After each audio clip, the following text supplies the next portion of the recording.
예, 우리 오늘 말씀을 보도록 하겠습니다. 오늘 말씀은 요한계시록 21장 우리 1절에서 2절 말씀입니다. 요한계시록 21장 1절에서 2절 말씀입니다. 우리 같이 한 목소리로 읽어보겠습니다. 자, 시작. 또 내가 새 하늘과 새 땅을 보니 처음 하늘과 처음 땅이 없어졌고 바다도 다시 있지 않더라. 또 내가 보매 거룩한 성 새 예루살렘이 하나님께로부터 하늘에서 내려오니 그 준비한 것이 신부가 남편을 위하여 단장한 것 같더라. 아멘. 아멘. 이 시간 우리가 새 예루살렘이란 제목으로 좀 말씀을 나눠보려고 합니다. 우리 옆에 분 뒤에 분 인사 나누시죠. 보고 싶었습니다. 반갑습니다. 예, 반갑습니다. 예, 반갑습니다. 자, 우리가 이제 드디어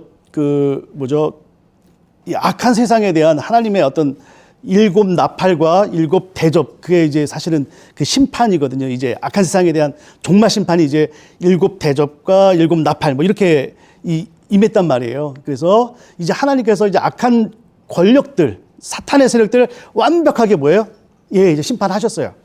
그런 다음에 얘기가 오늘 읽은 우리의 본문이거든요. 그래서 오늘 읽은 본문에 보니까 뭐라고 나와 있냐면 내가 새 하늘과 새 땅을 보니 라고 나와 있어요. 그렇죠?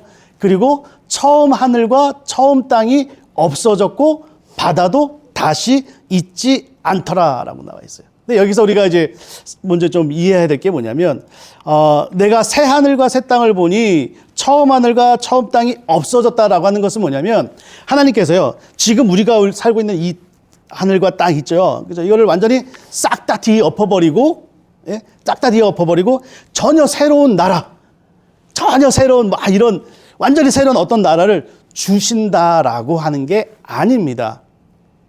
그러니까 천지개벽해가지고 땅과 하늘이 새롭게 막 되고 새로운 게 임하고 그런 게 아니라는 거예요.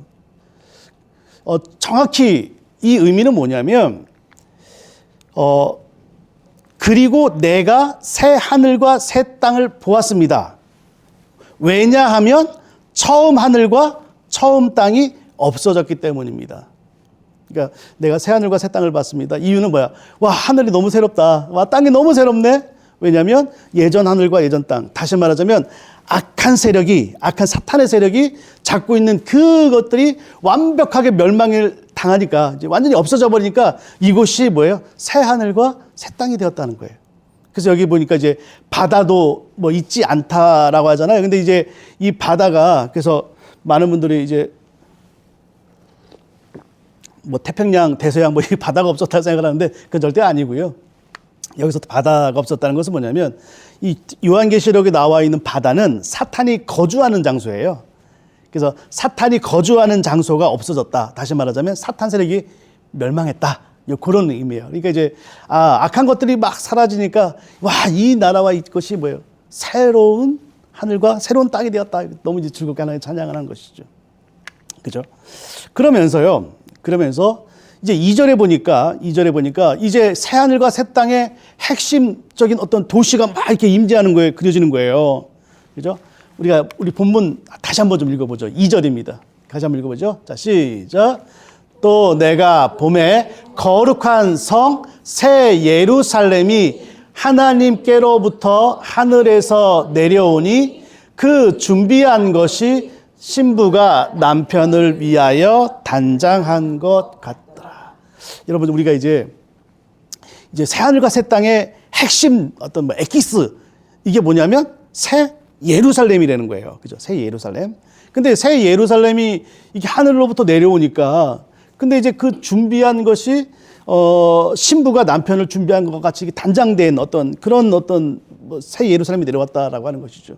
그래서 우리가 여기서 또 이제 중요하게 또 이해해야 될 게 있어요. 그게 뭐냐면 새 예루살렘이 과연 무엇인가라고 하는 거예요. 그래서 우리가 이 본문만 읽다 보면 그래, 맞아. 우리가 가서 거하게 될 완벽한 장소. 우리들의 눈물 닦아주시고 아픔도 없고 밤도 없고 그림자도 없고 사망도 없는 그런 곳, 그런 장소라고 생각을 하기 쉽다라고 하는 것이죠. 근데 여기서는 새 예루살렘이 그것을 얘기하고 있지는 않습니다. 자, 우리가 우리 본문을 한번 9절과 10절을 좀 이어서 같이 읽어볼까요? 자, 시작. 7 대접을 가지고 마지막 7 재앙을 담은 7 천사 중 하나가 나와서 내게 말하여 이르되 이리 오라. 내가 신부 곧 어린 양의 아내를 내게 보이리라 하고 성령으로 나를 데리고 크고 높은 산으로 올라가 하나님께로부터 하늘에서 내려오는 거룩한 성 예루살렘을 보이니. 자 보세요. 그러니까 하나님의 심판은 7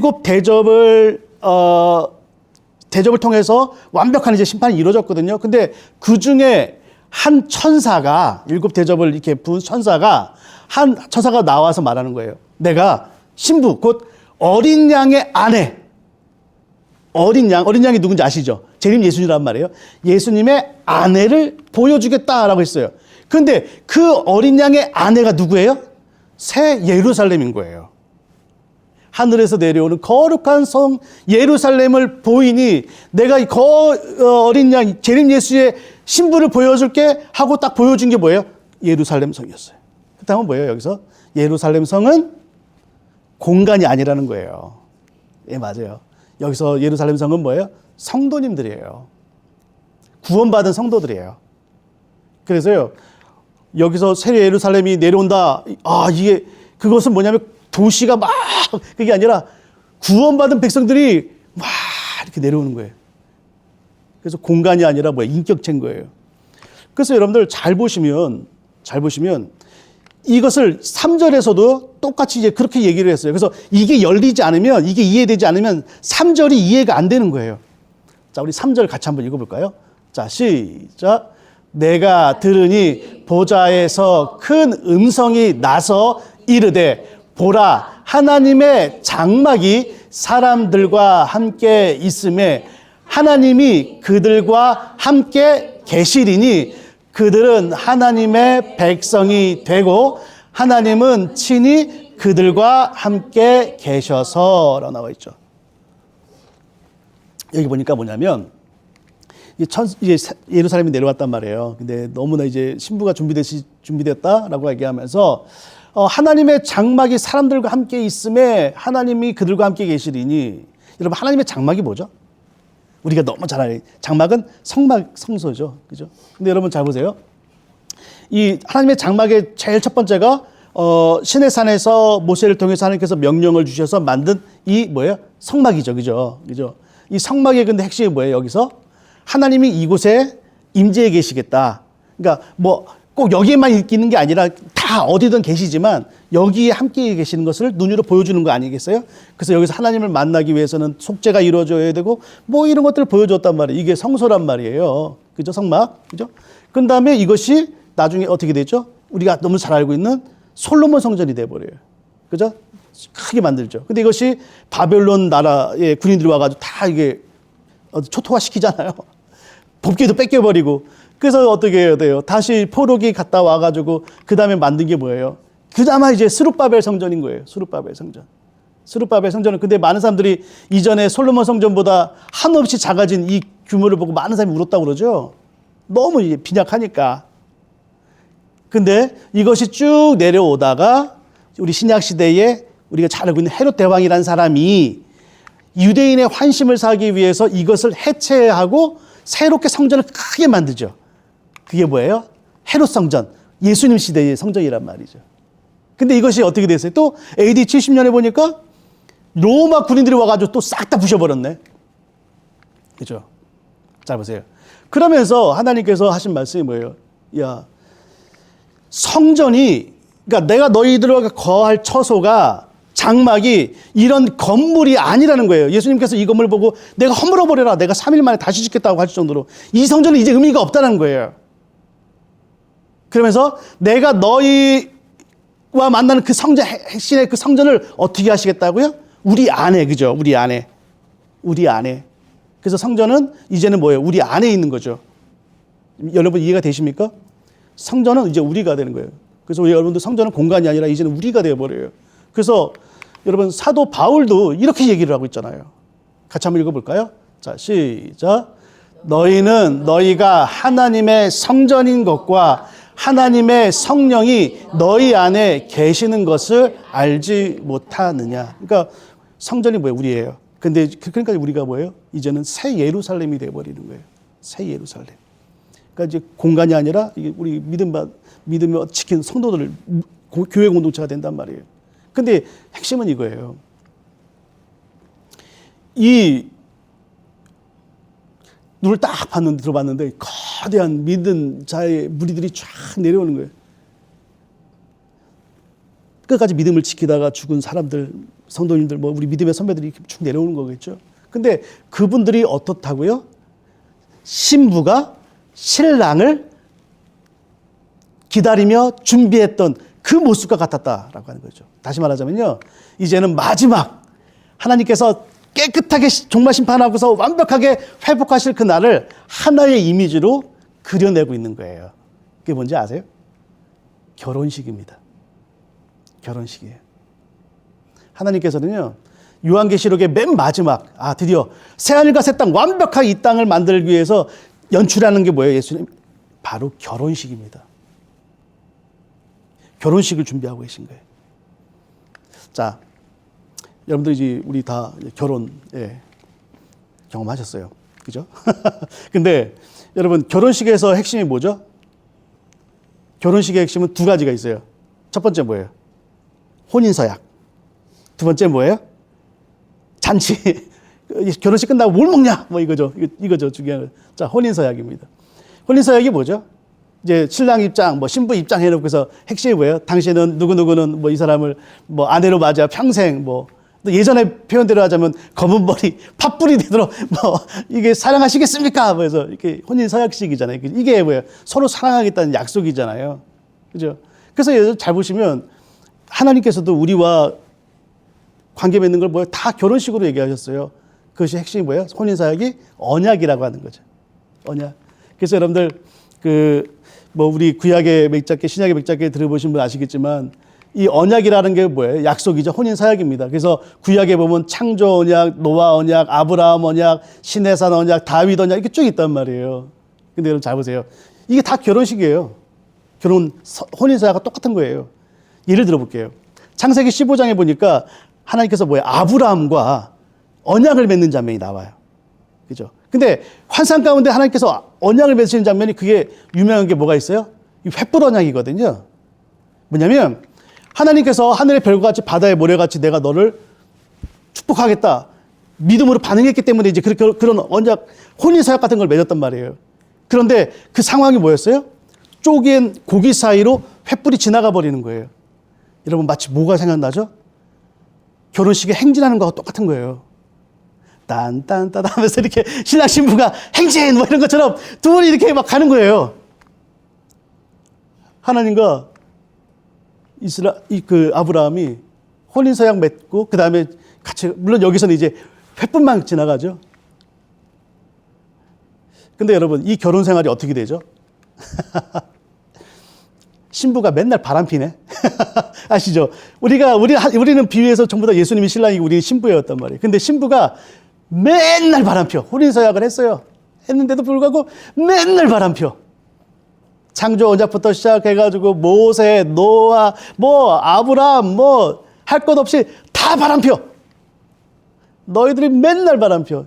이걸 또 대표적으로 보여주는 게 호세아잖아요. 니들 맨날 바람펴.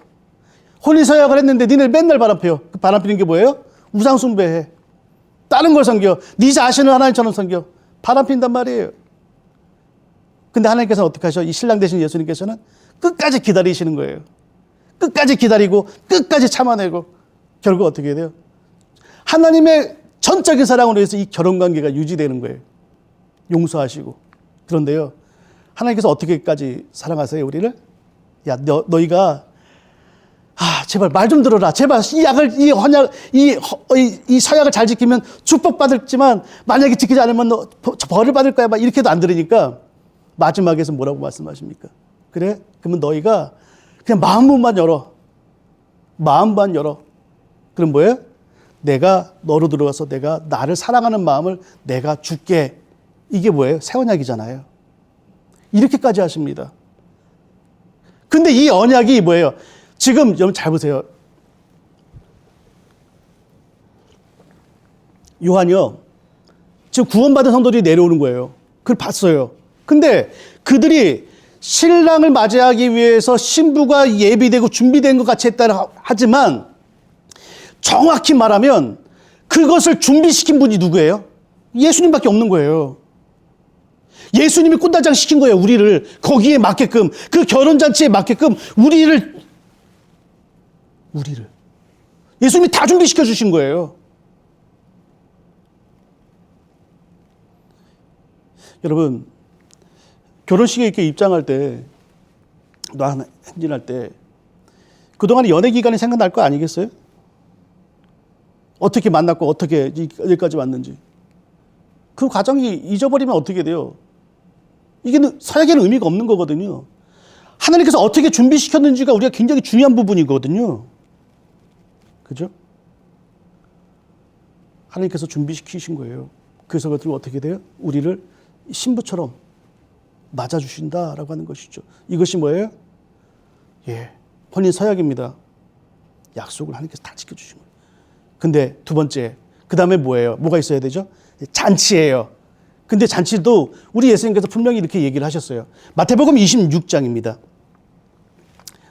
29절입니다. 우리 같이 한번 읽어보시죠. 자, 시작. 그러나 너희에게 이르노니 내가 포도나무에서 난 것을 이제부터 내 아버지의 나라에서 새 것으로 너희와 함께 마시는 날까지 마시지 아니하리라 하신 하나님께서는요. 제자들에게 얘기하시는 거예요. 야, 내가 이제 잔치를 벌여야 되는데 내가 어떻게 해요? 이걸 미뤄두겠다. 내가 하나님의 나라에 임할 때까지 나는 지금 부활해서 하나님의 보좌 앞에 가지만 거기서 즐길 수 있는 건 내가 스톱. 나중에 내가 너희들과 함께 진정한 결혼식의 잔치를 나중에 진짜 하겠다. 그런데 사도 요한이 뭐예요? 그것을 보고 있는 거예요, 이제. 예수님이 너희와 함께 마시는 날까지 마시지 않겠다라고 했는데 이제 마실 날이 온 거예요. 그게 뭐예요? 지금 사도 요한이 바라보고 있는 그날이죠. 자, 정리 한번 해볼게요. 지금 사도 요한이 21장에서 바라보고 있는 것은 뭐냐면 이거예요. 이제 구약 창세기부터요. 지금 여기까지 끝까지 하나님의 사랑이 어떠한지에 대해서, 그리고 그 사랑 앞에 매달려 있고 그 사랑 앞에 머물 사람들이 얼마만큼 하나님께서 지켜주시고 보호하시고 또 그들을 결국 어떻게 돼요? 거룩한 성 예루살렘으로 만드셔서 지금 신랑과 신부가 만나는 혼인잔치에 초대된 거예요. 그래서 지금 같이 막 잔치를 벌이고 있는 거예요. 결국 이 21장을 한마디로 얘기하자면 이거예요. 창세기 1장이에요. 뭔지 아세요? 하나님께서요, 7일 동안 세상을 창조하시고 맨 마지막에 안식하셨죠? 너무 기뻐하셨잖아요. 그때의 회복을 얘기를 하고 있는 거예요. 지금 하나님께서는요, 그것을 보여주고 계시는 거예요. 완벽한 뭐예요? 안식이다. 여러분, 우리는요, 우리의 삶의 마지막은 뭐예요? 이 완벽한 안식을 바라볼 수 있어야 된다는 것이죠. 아멘입니까? 하나님께서는요, 그 잔치를 준비하고 계신 거예요. 이것이 지금 21장까지의 내용이란 말이에요. 근데 여러분, 요 얘기만 좀 간단하게 하고 말씀 마치려고 하는데, 잘 보세요. 결국은 하나님께서 이 요한계시록 최종 골이 뭐였다고요? 창세기 1장에 나와 있는 완벽한 안식, 완벽한 기쁨, 그죠? 근데 그것이 뭐예요? 다른 말로 하면 완벽한 샬롬입니다. 완벽한 뭐라고요? 샬롬. 그래서 여러분, 예루살렘에서 살렘이 말 뜻이 뭐예요? 샬롬이에요. 완벽한 안식이에요. 완벽한. 그래서 여러분, 샬롬이라는 단어가 뭐죠? 우리 말로 얘기하면 뭐예요? 안녕하십니까? 뭐 이렇게 되잖아요. 샬롬 하면 안녕하세요. 이게 뭐예요? 평화 이거 아니죠? 뭐예요? 온전히 꽉 찬 거예요. 그래서 예전에 우리 그렇잖아요.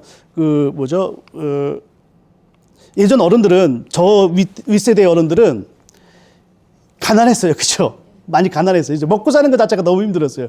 그래서 이분이 그냥 잘 먹고 계시는지, 온전한 삶을 살고 있는지 그냥 한번 이렇게 알아보는 질문이 뭐였냐면, 안녕하세요. 그 다음 뭐예요? 식사하셨습니까?예요. 식사하셨습니까? 그래서 지금도 어른들이 가끔 저희들에게 이게 물어보는 거예요. 밥은 먹고 다니냐? 그 말 뜻은 뭐예요? 그게 샬롬이기 때문에 그래요. 그게 안녕이기 때문에 그래요. 하나님은요, 우리가 꽉 찬 행복. 예. 근데 이것이 반대되는 게 뭐라고요? 애인 샬롬이라는 단어가 있어요. 애인 샬롬. 뭐냐면 부족한 거예요. 꽉 차지가 않은 거예요. 그래서 그것이 기록된 것이 누가복음 15장에 나오죠. 15장에 보면 세 가지 비유가 나와요. 첫 번째가 뭐였죠? 잃어버린 양. 두 번째, 잃어버린 드라크마. 세 번째, 잃어버린 아들. 자, 보세요. 99마리가 있어도 찾으러 나가요. 이유는요? 꽉 차지 않았으니까. 왜? 한 마리가 없으니까. 두 번째, 10개의 드라크마가 있어야지 결혼식이 이루어지는데 1개의 드라크마가 없어졌어요. 9개나 있잖아. 그게 아니에요. 샬롬이 아닌 거죠. 뭐가 필요한 거예요? 잃어버린 1개가 필요한 거예요. 큰아들, 말 잘 듣는 큰아들이 있어요. 그런데 아버지는 그게 샬롬이 아닌 거예요. 왜? 말 안 듣는 놈이 나갔어요. 그 놈이 돌아와야 샬롬인 거예요. 여러분, 지금 무슨 얘기를 하고 있는 거예요? 지금 범죄한 이후로 인간들은 그래서 샬롬이 없다는 거예요. 우리가요, 지금 삶에 많은 것들을 누리고 있잖아요. 그런데도 평안하지 않는 것은 잃어버린 무엇인가가 있기 때문인 거예요. 근데 여러분, 누가복음 15장의 핵심이 뭐예요? 예수님께서 계속 질문하시잖아요. 잃어버린 사람이 그걸 찾도록 찾지 않겠느냐? 아버지는 뭐예요? 돌아올 때까지 기다리지 않겠느냐? 이게 뭐예요? 우리 아버지의 마음이라는 거예요. 하나님은요, 지금도 우리들에게 주시고 싶은 게 뭐라고요? 완벽한 잔치예요. 완벽한 샬롬이고 완벽한 안식이에요. 근데 하나님은 뭐예요? 우리 삶에 그것을 느끼지 못하는 그 부끄러움, 그 없는 것, 그것들을 뭐예요? 찾도록 찾아주시지 않겠느냐는 얘기예요. 여기서 알 수 있는 게 뭐예요? 하나님의 사랑인 거죠. 마치 신부가 신랑을 기다리면서 단장하는 것이 다 하나님의 의해서인 것처럼 하나님은요, 지금도 마찬가지인 것 같아요. 지금도 마찬가지입니다. 하나님께서 우리에게 삶에 정말 주시고 싶은 건 뭐예요? 완벽한 안식이에요. 완벽한 샬롬입니다. 주님께서는요, 우리들의 삶에 필요한 부분 다 아세요. 모르시지 않겠죠, 당연히. 그런데 하나님께서는 뭐라고요? 열심도 있으시고 그 다음 뭐예요? 기다리시는 분. 다 이럴 때까지. 그렇다면 우리가 해야 될 일이 뭐죠? 자, 이제 한번 정리해보죠. 요한계시록은요, 하나님께서 우리들에게 완벽한 샬롬, 평안, 안식을 주신 걸로 인류 역사가 마무리될 거라고 얘기를 해요. 근데 그것이요, 지금 우리들 삶에도 마찬가지인 거죠. 여러분 삶과 저의 삶에 하나님께서는 완벽한 안식과 샬롬을 주시기를 원하세요. 그렇다면 우리는 어떻게 해야 되죠? 하나님은 어떤 분이라고요? 지금 열심히 있어요. 열심히 해가지고 지금 찾도록 찾으러 돌아다니시고 우리가 잃어버린, 그래서 이것만 끼워 맞춰지면 내가 평안할 것 같고 완전한 안식을 누릴 것 같은 그것을 가지고 우리 하나님께서는 열심히 막 다니세요. 또 때로는 그것을 어떻게 해요? 내가 주님 앞에 반응할 때까지 기다리시는 거예요. 올 때까지. 근데 그 아버지를 여러분, 우리는 어떻게 해야 돼요?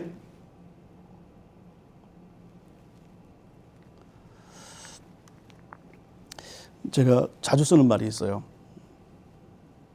아마 여러분들이 다 들어보셨을 거예요. 제가 뭐라고 요즘 자주 쓰는 말이 있는데 그게 뭐냐면 하나님에 대한 시선을 거두지 않는 한 우리는 하나님으로부터 벗어날 방법이 없다는 거예요. 다시 한번요. 우리는 하나님을 향한 시선을 우리가 거두지 않으면은요, 하나님으로부터 벗어날 방법이 없습니다. 여러분, 우리가요, 그 열심히 있는 하나님을 바라보잖아요.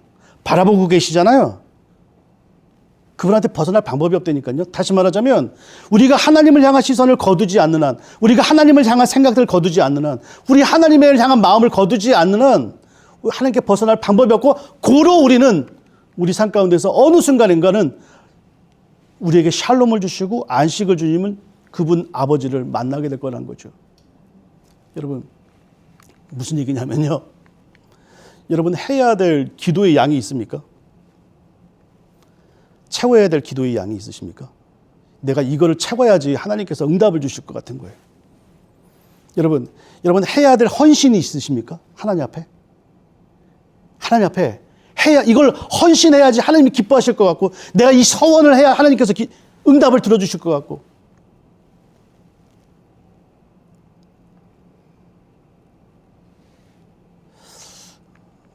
여러분, 이렇게 말씀드리면 어떨지 모르겠지만 안 하셔도 괜찮아요. 안 하셔도 괜찮아요. 왠지 아세요?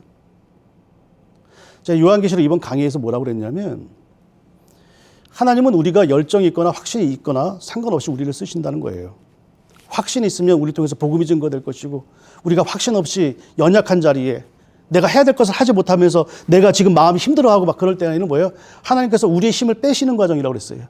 우리의 힘을 빼십니다. 그리고 그 공간을 우리 뭐로 채워요? 은혜로 채우시는 거예요. 우리의 힘이 빠지는 만큼 하나님의 은혜가 채워지는 거예요.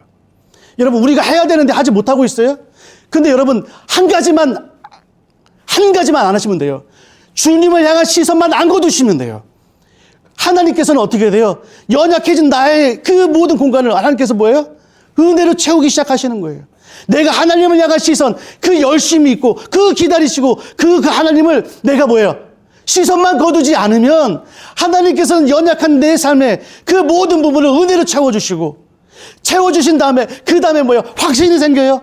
아, 이제는 기도할 찜이 생겨요. 그때는 뭐예요? 나를 통해서 죽어가는 영혼이 돌아오게 하신다는 거죠. 그래서 우리는요, 확신이 있거나 확신이 없거나, 열정이 있거나 열정이 없거나, 믿음이 좋거나 믿음이 나쁘거나, 우리가 하나님 앞에 헌신하거나 헌신하지 않거나, 우리는 하나님의 신부입니다. 한 가지만 하지 마세요. 시선만 거두지 마세요. 주님을 생각하는 거, 그것만 거두지 마세요. 하나님은요, 우리들이 기도해야 되는데, 아유, 내 기도의 양을 채워야지 되는데, 그걸 못하고 있어요. 괜찮다니까요. 여러분이 그렇게 연약해진 그만큼 여러분 하나님을 바라보잖아요. 그럼 열심히 있는 하나님이 우리 그 빈 공간을 은혜로 채워주세요. 헌신도요, 마찬가지고요. 우리들의 모든 신앙적인 노력도 마찬가지예요. 그래서요, 오히려 저는 확신을 가지고 어떤 하나님의 일을 했을 때보다 내가 해야 되는데 하지 못하고 오로지 하나님의 은혜만을 바라보며 하나님 도와주시옵소서, 하나님 살려주시옵소서, 내가 하나님 앞에 납작 어린 그 시간을 통해서 일하시는 하나님을 더 많이 보게 됩니다. 그래서 사랑하는 성도 여러분, 그래서요, 다시 한번 말씀을 드리지만 우리 하나님께서는요, 아무리 우리가 바람을 펴도 신실하게 기다리시고 신실하게 붙잡아 오시고, 잃어버린 거 하나 그냥 우리에게 뭘 주시려고요? 샬롬을 주시려고, 안식을 주시려고 그 열심히 있으신 분입니다. 그리고 우리 마음이 정말 우리들의 감정까지도 하나님 사랑합니다라고 하실 때까지 주님은 뭐예요? 기다리시는 분이에요. 여러분, 저는 그래서 요한계시록 마무리 막 이렇게 묵상을 하면서 저 이제 묵상을 하면서 한 가지만 딱 적었어요. 하나님, 내가 어떤 일이 있어도 한 가지만은 안 하겠습니다. 내가 주님을 향한 시선만은 거두지 않겠습니다. 여러분, 주님을 향한 마음만은 거두지 마세요. 여러분, 너무 힘들고 너무 때론 바쁘고 내일 여러 가지 일 때문에 기도도 안 나오고 또 해야 될 거 하지 못하고 막 그럴 때 막 답답하단 말이죠. 내가 이거를 정면 돌파해야 되는데 믿음으로 정면 돌파해야 되는데 괜찮아요. 하나님이 그 모든 공간을 은혜로 채워주실 것입니다. 그리고 우리들에게 그렇게 얘기하실 거예요. 내가 너 눈물 닦아줄 거야. 내가 너와 함께하기 때문에. 그리고 네가 내가 누구인지 이제 알게 될 거야. 그래서 요한계시록은요, 우리들에게 이런 격려를 주고 위로를 주십니다. 그 위로와 격려가 여러분 삶 가운데, 우리의 삶 가운데 경험되어지기를 주님의 이름으로 부탁을 드립니다.